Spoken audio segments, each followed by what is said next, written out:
A'udzubillahi minasyaitonirrajim. Bismillahirrahmanirrahim. Assalamualaikum warahmatullahi wabarakatuh. Alhamdulillahi rabbil alamin. Wassalatu wassalamu ala Rasulillah wa ala alihi wa sahbihi ajma'in. Asyhadu an la ilaha illallah wa asyhadu anna Muhammadar Rasulullah. Allahumma salli wa sallim ala sayyidina Muhammad wa ala ali sayyidina Muhammad. Kaum muslimin dan kaum muslimat dimanapun Anda berada, maka sebagai langkah awal kita, marilah kita panjatkan rasa puja dan puji syukur kita kepada Allah Subhanahu wa Ta'ala, yang mana Allah masih melimpahkan berupa rahmat, nikmat, taufik dan hidayahnya kepada kita semua. Maka nikmat yang paling terbesar yang kita terima dari Allah Subhanahu wa Ta'ala pada hari ini tidak lain dan tidak bukan adalah rasa iman dan rasa takut yang masih bersarang dari dalam lubuk hati kita. Kalaulah bukan tanpa rasa iman, terasa berat rasanya puasa ini kita jalani sampai berbuka nanti.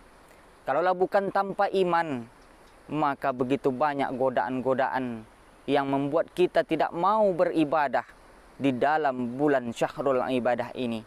Kalaulah bukan tanpa iman, terasa berat rasanya tangan dan kaki untuk dilangkahkan dan diayunkan melaksanakan sholat berjamaah di masjid.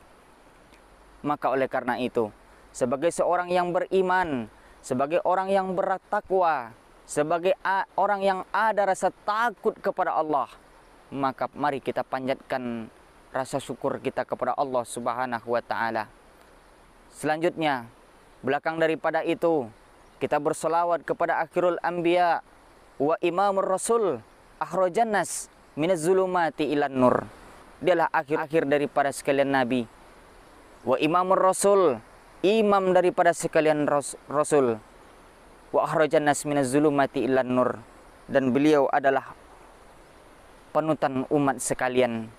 Itulah Nabi Muhammad sallallahu alaihi wasallam. Maka sebagai seorang hamba, sebagai seorang umat yang betul-betul mengharapkan pertolongan, naungan, bahkan syafaat dari beliau, maka perbanyaklah rasa sholawat kita kepada beliau dengan mengucapkan Allahumma sholli ala sayyidina Muhammad wa ala ali sayyidina Muhammad. Inna salatakum ma'uzatun alayya. Sesungguhnya sholawat yang kau bacakan itu akan dibawakan malaikat kepada aku. Lalu para sahabat bertanya, kaifa salatuna ma'uzatun alaika? Bagaimana salawat kami akan sampai kepadamu hai Rasul? Wa qad arimta, sementara engkau telah dimakan oleh cacing tanah. Lalu apa kata Rasulullah? Innallaha haramal arda ajsadal anbiya. Sesungguhnya Allah mengharamkan jasad para nabi dimakan oleh cacing tanah.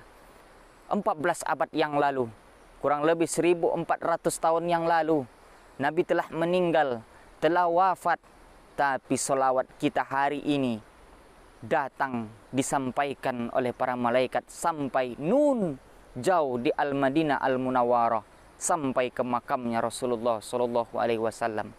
Maka sebagai tanda kecintaan kita kepada beliau, sebagai kecintaan kita kepada baginda Nabi Muhammad, mari kita perbanyak rasa solawat kita agar nanti kita menjadi umat yang mendapatkan syafaat dari di yaumil akhir nanti dari Nabi Muhammad sallallahu alaihi wasallam. Permisa kaum muslimin dan kaum muslimat dimanapun Anda berada, baiklah, pembahasan pengajian kita pada sore yang berbahagia ini yaitu memperbanyak sedekah, keutamaan sedekah di bulan Ramadan. Kaum muslimin dan kaum muslimat dimanapun Anda berada, bulan Ramadan ini dinamakan juga, sebagian dinamakan orang adalah Syahrul Ibadah, bulannya beribadah. Maka dengan penuh rasa syukur, dengan penuh rasa yang begitu tak terhingga, karena Allah masih memberikan kesempatan kepada kita pada hari ini, pada tahun ini, pada bulan Ramadan ini dengan umur yang panjang, badan yang sehat, Allah masih memberikan kesempatan kepada kita dengan berjumpanya dengan bulan Syahrul Ibadah, bulan Ramadan, bulan yang begitu mulia, bulan yang begitu dinanti-nantikan oleh orang-orang yang beriman. Karena Ramadan ini merupakan salah satu bulan yang dinamakan bulan reward, bulan yang penuh dengan keberkahan, bulan yang melimpah ruah dengan pahala. Bahkan ada sebagian ulama mengatakan bahwa Ramadan ini adalah ladangnya pahala. Ini adalah kesempatan bagi kita orang yang beriman. Ini adalah kesempatan bagi kita orang yang bertakwa untuk mengumpulkan segala pahala-pahala ibadah kita.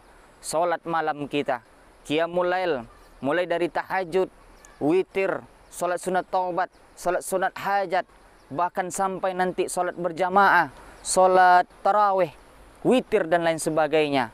Belum lagi dengan tadarus kita, bacaan Al-Quran kita. Bahkan kita usahakan khatam berpuluh kali di dalam bulan suci Ramadan ini. Demi apa? Tak lain dan tak bukan untuk mengharapkan pahala yang berlipat ganda yang kita dapatkan selama di bulan suci Ramadan ini. Kaum muslimin dan kaum muslimat hadirin dimanapun Anda berada, maka begitu banyak ibadah yang bisa kita lakukan agar kita bisa meraih pahala yang begitu luar biasa banyaknya yang diberikan oleh Allah kepada umat Nabi Muhammad melalui bulan Ramadan ini. Bulan Ramadan juga dipenuhi dengan bulan keberkahan, bulan yang sangat penuh dengan maghfirah, ampunan dari Allah Subhanahu wa taala. Pintu-pintu neraka ditutup serapat-rapatnya oleh Allah Subhanahu wa taala. Tak ada satupun yang terbuka. Begitu juga dengan pintu surga, dibuka oleh Allah Subhanahu wa taala selebar-lebarnya. Tak ada satupun yang tertutup dari pintu itu. Maka inilah kesempatan kita umat Islam, inilah kesempatan kita orang yang beriman dan bertakwa kepada Allah untuk mengumpulkan ibadah, untuk mengumpulkan pahala dari amal baik, amal soleh, ibadah yang kita lakukan selama bulan ini. Maka salah satu dari ibadah yang luar biasa pahalanya yang bisa kita lakukan di bulan suci Ramadan ini, yaitu memperbanyak sedekah, memperbanyak infak, membelanjakan, mensedekahkan, menginfakkan harta kita di jalan Allah Subhanahu wa taala. Maka oleh karena itu, melalui momentum sore yang berbahagia ini, kami hanya ingin mengingatkan kepada kita semua, mulai dari diri pribadi hingga kepada kita semua. Maka berapa banyak kelebihan, keutamaan, kemuliaan yang diberikan oleh Allah bagi orang yang murah hatinya, bagi orang yang dermawan, bagi orang yang mau memberikan, membelanjakan, menginfakkan hartanya di jalan Allah. Terlebih-lebih di bulan suci Ramadan ini, segala amal ibadah kita akan dilipat gandakan Allah, segala pahala yang kita lakukan. Maka infakkanlah, belanjakanlah rizki yang telah diberikan Allah kepada kita. Santuni anak yatim, sekolahkan anak yatim, santuni fakir miskin yang ada di antara kita. Karena semua itu akan mendapatkan pahala yang sungguh luar biasa di sisi Allah Subhanahu wa taala. Sebagaimana firman Allah Subhanahu wa taala di dalam Al-Qur'an, A'udzubillahi minasyaitonirrajim. Wa anfiqu mimma razaqnakum min qabli an ya'tiya ahadukumul maut. Sedekahkanlah sebagian yang telah kami rizkikan kepadamu. An ya'tiya, min qabli an ya'tiya, sebelum ajal itu datang, ahadukumul maut, sebelum ajal itu datang menimpa. Kenapa? Karena kalau ajal sudah datang, kalaulah malaikat maut sudah melaksanakan tugasnya, kalaulah ruh itu sudah sampai di tenggorokan, maka penyesalanlah yang akan terjadi. Maka bagaimana penyesalan-penyesalan mayat di dalam kubur? Bagaimana penyesalan-penyesalan mayat di dalam liang lahat mereka? Pekikan, teriakan penyesalan mereka ingin kembali ke dunia. Apa kata para mayat di dalam kubur? Ya Rabb, hai Tuhan kami, laula akhartani ila ajalin qarib, andaikan dulu engkau tangguhkan ajal kami. Tak lama kami minta, qarib, sedikit saja. Lalu apa yang akan mereka lakukan? Fa asaddaqa, kami akan bersedekah, wa akum minas solihin, agar kami termasuk golongan orang-orang yang soleh. Menyesal, pekikan tetesan air mata, menyesal ingin kembali ke atas dunia. Maka kalau Allah berikan dia kesempatan untuk kembali ke dunia, mereka akan bersedekah, berinfak, menyantuni anak yatim, akan memberikan, menyekolahkan anak yatim, menyantuni fakir miskin yang ada, karena mereka ingin termasuk golongan orang-orang yang soleh. Selagi hayat di kandung badan, selagi ruh masih bersemayam di dalam diri kita, belanjakanlah, infakkanlah, berikanlah harta yang telah dititipkan Allah kepada kita, kepada orang yang lebih membutuhkan. Terlebih-lebih di bulan Ramadan ini, memberikan santapan, baik untuk sahur ataupun untuk berbuka puasa kepada orang yang tidak mampu, kepada anak yatim, kepada fakir miskin yang ada di antara kita. Itu Masya Allah, sungguh luar biasa pahalanya di sisi Allah Subhanahu wa ta'ala. Maka oleh karena itu, melalui pesan pada sore yang berbahagia ini, kami hanya ingin mengajak, bagi yang punya harta, sedekahkanlah hartanya di jalan Allah. Bagi yang tak punya harta, jangan bersedih, jangan berkecil hati, karena semua bisa menjadi ibadah di bulan Ramadan ini, asal dengan niat atas nama Allah Subhanahu wa ta'ala. Yang tak bisa menginfakkan hartanya, yang tak bisa bersedekah dengan kekayaannya, yang tak bisa memberikan hartanya di jalan Allah karena melarat, miskin, susah, tapi janganlah bersedih, semua bisa menjadi ibadah. Membaca Al-Quran juga merupakan pahalanya luar biasa di bulan ini. Salat berjamaah, puasa yang tak pernah tinggal, salat tarawih, qiyamul lail kita. Yang penting niatkan di dalam hati kita bahwa Ramadan ini betul-betul kita jadikan sebagai ladang pahala bagi kita. Kita jadikan Ramadan ini sebagai momen untuk kita mengumpulkan pahala yang sangat luar biasa, karena pahala itulah yang akan kita bawa di saat menghadap Allah Subhanahu wa ta'ala.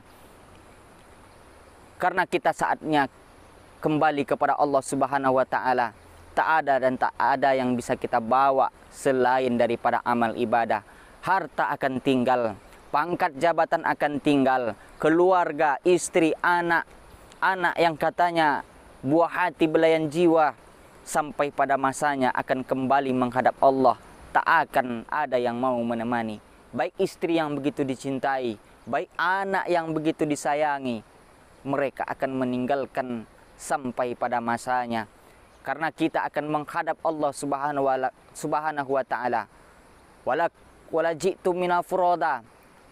Karena kita akan menghadap Allah Subhanahu wa ta'ala furoda, dalam keadaan sendirian, tak ada yang menemani, tak ada yang mengawani selain daripada amal soleh, amal ibadah yang kita lakukan semasa hidup. Maka siapa yang akan menjamin umur kita akan berjumpa dengan Ramadan yang akan datang? Tidak ada jaminan bagi kita akan berjumpa dengan Ramadan tahun besok. Tidak ada satupun jaminan. Maka anggaplah, itikadkan di dalam hati bahwa Ramadan ini adalah Ramadan terakhir di dalam hidup kita. Sehingga dengan itikad itu, kita bersungguh-sungguh beramal ibadah, beramal soleh, melaksanakan puasa dan segala macam amal ibadah untuk di Ramadan ini. Karena pahala itulah yang akan kita bawa di saat kita menghadap Allah Subhanahu wa ta'ala. Demikian tausiah singkat kita pada sore yang berbahagia ini. Semoga bermanfaat. Mudah-mudahan bisa kita amalkan di dalam kehidupan sehari-hari. Baik bagi kami yang menyampaikan ataupun bagi kita yang mendengarkan dimanapun kita berada. Wallahu muwaffiq ila aqwamit thoriq. Assalamualaikum warahmatullahi wabarakatuh.